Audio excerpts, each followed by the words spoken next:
My father vanished one rainy Thursday morning. He left for work and simply never returned. No body, no note, no credit card activity. I was 15. For years, my mom and I lived in that haunting space between hope and acceptance. Every birthday, every holiday, I waited. I kept his flannel jacket on my bed like a relic. Cops gave up, therapists told me to move on. But something deep in me always whispered, he's out there. Somewhere. Then, 10 years later, a plain white postcard arrived. No return address. The handwriting was undeniably his. 4 words, don't look for me. That was it. I laughed at first, thinking it was some sick prank. But my hands wouldn't stop shaking. My mom refused to talk about it. Said we should burn it. Said nothing good ever came out of reopening old wounds. But the postcard was real. I could feel it pulling me like a magnet into the past. I booked a flight to Anchorage that night. All I had was the postmark and memories. I rented a car and drove north, past endless forests and abandoned gas stations. Locals gave me strange looks when I asked about him. At a bar near Denali, a woman stared at the photo I showed. Then she whispered, I've seen him. In the woods. Near Deadman's cabin.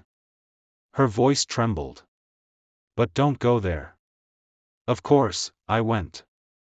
Deadman's cabin looked like it was stitched from nightmares.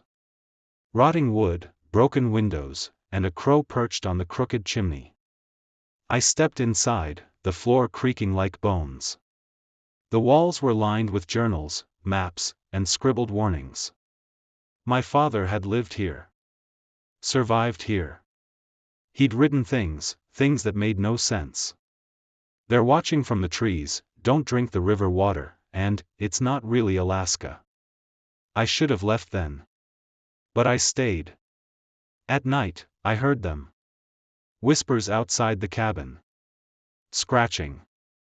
I thought it was wildlife, until one night I woke up to footsteps circling the house. When I ran out with a flashlight, I saw only trees. But the journals spoke of them too, the watchers. My dad had drawn their eyes over and over. One journal ended mid-sentence, if you're reading this, leave now Bifo. I never found him. Only a single boot buried in the snow behind the cabin. Inside it, folded like a prayer, was a second postcard. It read, you looked. I warned you. I flew home the next day, empty. But sometimes, in the mirror, I see movement that isn't mine. Sometimes I wake up outside, barefoot in the cold. I think he's still out there.